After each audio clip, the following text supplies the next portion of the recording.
I felt what was missing in this chapter is Dragon announcing, let's go get the One Piece. Right, so the problem with doing that is that it would imply that Dragon's going to actually do something. I did find his dialogue quite funny in this chapter because he's all like, oh, we must hurry or else world bad. And what he's doing and what he's been doing is exactly not that. He's just standing there looking east like always. And you know, some people may accuse him of looking west, but I bet that the camera's just flipped to the other side of his body. So you know what? Actually, let me show you guys something. I was recently gifted this Dragon keyring by the fun people at the Joy Girl channel. And the reason why I have him on my wall here is because this direction, this one here, is east. And it would genuinely bother me if my Dragon was facing any other direction. In regards to the One Piece itself, Dragon absolutely has to go after it now, right? After Vega Punk's message, it's very clear that whoever attains this treasure is going to be the one who earns the right to dictate the future of the planet. Bello Betty in this chapter even says that they can't allow, quote, that to happen. That being someone else being crowned the Pirate King and deciding the fate of the world. And one very surprisingly huge revelation that came from this section was that there are not one, but 4 colossal bridges under construction. For the last 700 years, it's not just Tequila Wolf. There's also Vodka Wolf, Rum Wolf, Bourbon Wolf, and let's also not forget San Juan Wolf, who when horizontal also becomes a colossal bridge. But having 4 bridges makes so much sense, because prior to this, it had been assumed that Tequila Wolf was one singular massive world bridge, kind of like another red line, or at least intended to be because it's still far from finished. With Tequila Wolf being in East Blue, I imagine that Bourbon, Rum, and Vodka are its equivalent in the other 3 blues. The Vodka Wolf is a very interesting name though, because we already have a Vodka Kingdom as well, although that's in the Grand Line. The Vodka Kingdom is Kaido's island of origin, the one that tried to sell Kaido to the Marines for the right to attend the Reverie. And I know that vodka is a fairly basic word, but I am surprised that Oda would use it twice, because it does already refer to a prominent specific place in the One Piece world. And I mean, yeah, other drinks are available, gin, whiskey, brandy, but yeah, I guess it makes sense. The whole building of the massive bridges, knowing that the plan is to flood the world. My question is still, where are these bridges going though? After the world has been flooded, there's not really a lot of desire to leave the Red Line, I imagine, due to all of the not existence that happens outside of it. So I wonder if these bridges are leading to particularly high points in the 4 blues, and they're important locations for cultivating resources. This might just be me overanalyzing a panel, but I think that this chapter reinforces the idea that Jupiter is a traitor. He was quite shocked and was sweating after finding out that Garling became an elder. I don't know if I'd go so far as to say traitor, but Jupiter is certainly shook by the situation. If you look at his close-up panel there is a very defined sweat drop. And part of this is probably what I mentioned in the chapter review video, which is that the Figurland family are quite an unpleasant wild card in World Noble Society, and up until now they've been tolerable because the other elders outranked them. However, now that Garling shares their authority, this introduces a very uncomfortable element. But also I think it's very possible that Jupiter is, for the first time potentially in centuries, coming to terms with his own mortality. In this moment, he knows that Saturn is either dead or dying. A thought I can't imagine has crossed the minds of the elders in, again, centuries. Each of them have become far too complacent with their effective immortality, and this is a harsh reminder that Imu can take that away whenever he sees fit. It's very difficult to see Jupiter being a traitor though, although he is the warrior god of agriculture, meaning that this current food shortage of Marijois is very much under his jurisdiction. But if there was to be a traitor, then if anything, I would be suspicious of Figurland Garling, simply because he has the aura of a man with ambition. He didn't park himself into that seat in the Room of Authority with the intention of being comfortable for all eternity. So I could definitely see him aiming to be the sole ruler of the world, especially since he commanded the Holy Knights, as they're probably a lot more loyal to Garling than they would be to any elder, and perhaps even Imu, if they even know about Imu. Saturn didn't scream Imu's name. They were talking using that telepathy thing. All right, so we're going to talk about this because I got a surprisingly huge amount of people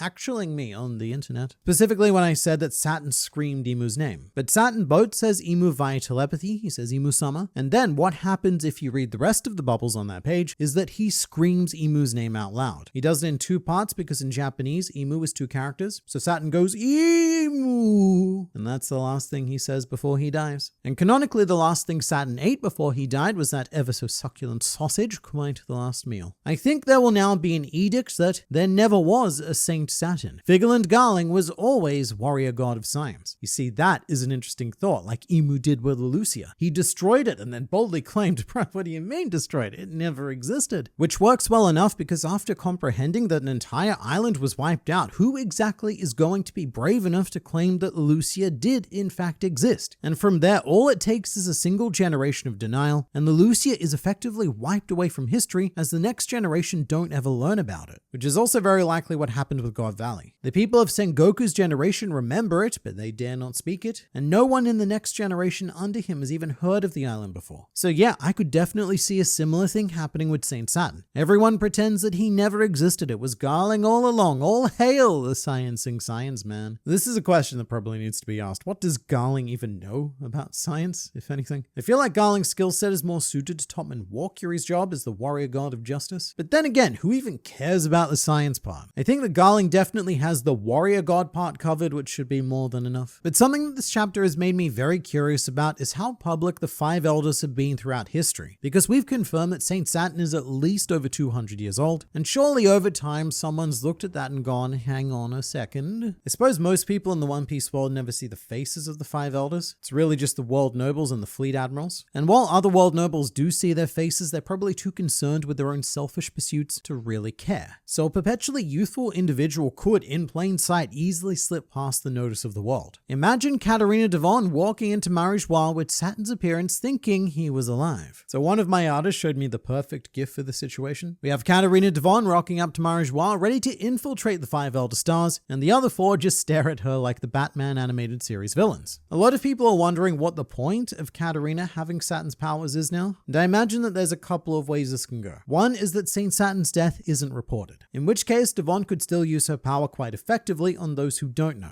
But another handy feature is that it could allow Katarina Devon to control the Seraphim, using the form of an Elder Star who has that highest command authority. It is difficult to see what else she could do with it if Saturn's death is announced, but because Oda made it happen, it's definitely going to be important. What I do know is that if Saturn is publicly declared dead, then the person who is going to be taking 100p of that blame is our Monkey D. Luffy. Even the Vice Admirals aren't quite sure what happened to Saturn. They thought it was some sort of external condition or disease. And apart from screaming the name Emu, there's nothing really pointing to this being the work of the world government. So Luffy could actually have the death of an Elder Star pinned on him because there's no better option, and Morgans would gladly run with that story to keep Luffy's global villain arc in full swing. Now that Kaku's felt the same pain that Paulie felt, he could realize the justice he's fought for isn't the true justice. That's right, from the moment it happened, I've always loved this. Stussy betraying Kaku is exactly what Kaku did to Paulie. And I bet that's a huge part of why Kaku felt so sentimental about her, because he could actually empathize with her situation. After Zoro beat Kaku at any slobby, Kaku said that he genuinely enjoyed his time as a shipwright and no doubt made real friends at GLR before he went and betrayed them. And I wonder if Rob Lucci feels the same, but to a lesser degree. I mean, they spent 5 years on Water 7. If anything, they built deeper bonds with the carpenters of GLR than Stussy did with them, considering that she only knew them for like 2 years at most. I don't know where this puts Kaku on the justice spectrum though, because he both betrayed and was betrayed for the sake of justice. There's no clear indicator of what is right. I guess more betrayal. Betrayal is always justice. And I'm also not sure if Kaku's views on justice have ever been made clear, unlike Rob Lucci, who pre-time skip practiced what he referred to as dark justice, which is like absolute justice, except instead of believing that the ends justify the means, a practitioner of dark justice deliberately seeks out means that could result in the ends, basically using justice as an excuse to do horrible things. Although I think that Rob Lucci's justice has changed to excessive justice during the CP9 cover story. If you look closely, Edison's speech bubble is different from the other three sharing that body. It does. Edison has a regular speech bubble, whereas the other punks have double-lined bubbles with the lightning bolt things. And this is why I kept Edison out of the fake death discussion in the previous video, because it seems pretty clear that Edison also survived. He wasn't given a death scene, and that now Atlas, Pythagoras, and Shaka are also inhabiting Edison's body. And Edison's being a very good sport about this whole situation by adding their pieces to him so that they can all feel a bit more comfortable in their new Frankenpunk state. And this was also pointed out to me by many people in the comments, but Punk Records is now quite literal cloud storage. And I can't help but think that this was intentional by Oda. His imagination works in very literal ways. So I'm thinking that he heard the term one day, and his first thought was, well, what would cloud storage look like? And that might be part of what contributed to our new Phantom Island. I've been wondering if maybe the remaining Vega Punks in Witheria will be the next cover story after Yamato's. I think that would be a really fun idea. I would love to follow the Vega Punks floating around the planet and discovering more of Sky Society, or maybe even running into some of the aliens from space that we know are definitely out there. But there's quite a few good subjects for our next cover story. I think that Sentomaru is still a strong candidate. Seeing him sadly sail away on his teeny tiny boat is a story that is begging to be continued in some form. Stussy is also a very high possibility, but my my eyes are also on the Egghead Island Vice Admirals. It's so rare that we get marine-focused cover stories. In fact, the only one I can think of was Kobe's. CP9 had one as well, but they're not Marines. And what I'd be really keen to see is a structure, sort of like the Straw Hat Grand Fleet cover story, where we saw a couple of pages of each member, but with the 9 Egghead Vice Admirals, each reckoning with their experiences and choosing their own paths forward. I don't think it's likely to happen, but then again, most cover stories have been dedicated to former arc villains. And with Saint Saturn dead, that would kind of be these guys.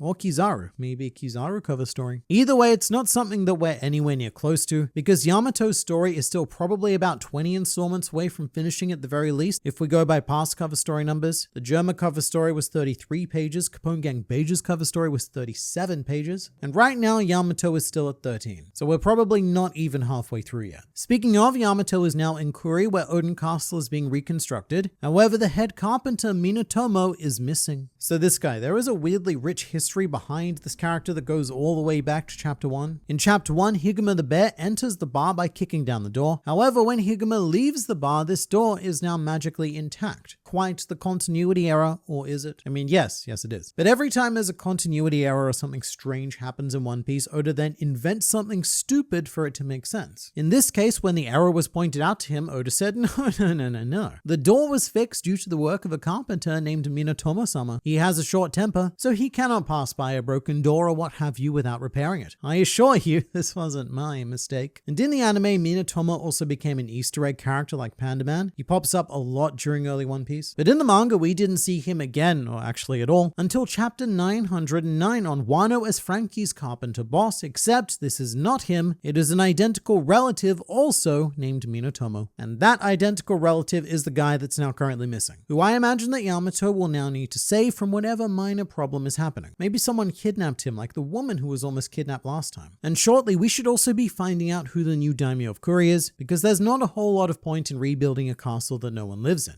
Punk 7 is Kid. So this is referring to what I said in the last video, that I would have liked the Vega Punks to come together in a completely new incarnation, rather than cobbling bits together, which I then labeled as Punk 7. And this commenter is correct. Punk 7 does already exist, apparently. Long ago there was, and I suppose still is, a theory that Eustace Kid was a Vegapunk satellite. And for this theory to work, what you need to do is forget that Kid already has an entire backstory. But once you've successfully done that, what we do is we take a look at this damned Punk attack, and we can clearly see that marked on the cobbled together weapon is 07, in the same way that all of the actual Vegapunk satellites are marked with their respective numbers, which is definitely interesting. The combination of the 7 with an attack partially named Punk. And hey, what I will say for this is that even though it has almost no chance of being true, it would explain why Kid keeps trying to relentlessly ram his head against emperors, because being a satellite would make him a significantly more one-dimensional character. And if Atlas wasn't the aspect of violence, then Kid could be, and it would explain why he's incapable of thinking about anything except solving his problems with violence, or more accurately, creating his own problems to solve with violence via violence. That's how desperate we are as a fan base to rationalize Kid's actions and give him a sense of relevancy. Unfortunately, I think he's just not quite there in the mind brain.